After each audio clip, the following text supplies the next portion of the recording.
Welcome. Thank you for coming during your lunchtime to listen to us talk about program work we're doing. I'm Mike Merriman-Lotes. I'm the Palestine-Israel Program Director here in Philadelphia, and this is Jennifer Bink from Chicago. The dropping of Caterpillar was a huge success. To have a major company make the decision that Caterpillar is no longer socially responsible, and to explicitly say that yes, these are human rights abuses. The actions that are going on, the demolition of homes, of Palestinians, is something that's not acceptable. It took that from being something that just activists are saying to something that even those involved in kind of corporate social responsibility are saying, and that then somebody like TIAA-CREF is forced to act upon. TIAA-CREF, however, which has $500 billion in investments, if it divests from any of the companies, if it moves funds, that's a major statement. It has a major impact, both in terms of the narrative of how people are talking about the conflict, but also on the companies and potentially their behaviors. And our priority as a campaign is to try and have a similar victory around Veolia, whether it's environmental, social, or governance. Generally a bad actor. Veolia campaign nationally is one that's gaining a lot of support. In Chicago, Veolia provides the sanitation services. If you've ever taken a blue shuttle from an airport, they do the public transportation system in LA and in Boston. In Israel-Palestine, they're involved in running segregated buses that go through the West Bank and pass by Palestinian communities but don't allow Palestinians. We're now actively working with about 25 colleges across the country. Okay, yeah, the hippie schools are in it, but so are places like University of Arizona and University of Washington and San Francisco State and Loyola University and North Carolina State and NYU, New York University, who already have over 200 faculty who have signed the petition. Faculty and staff of New York University, has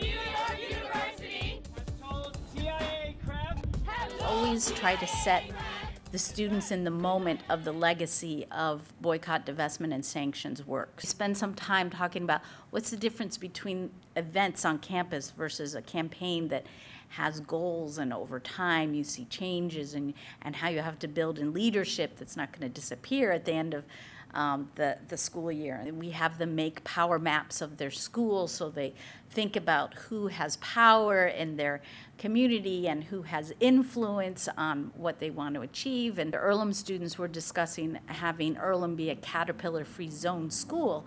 And one of the things that they thought of was, oh, you know, we really need to go talk to buildings and grounds, the maintenance people.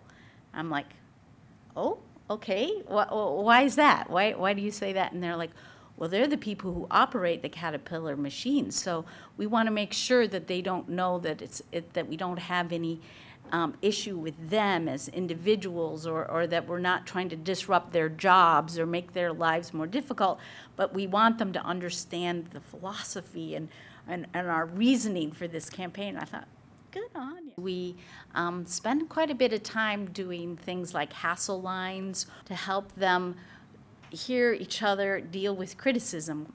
Lovely state of California has passed legislation recently equating the criticism of Israel with anti-Semitism. And we do have challenges. Certainly, it's hard to follow up with students.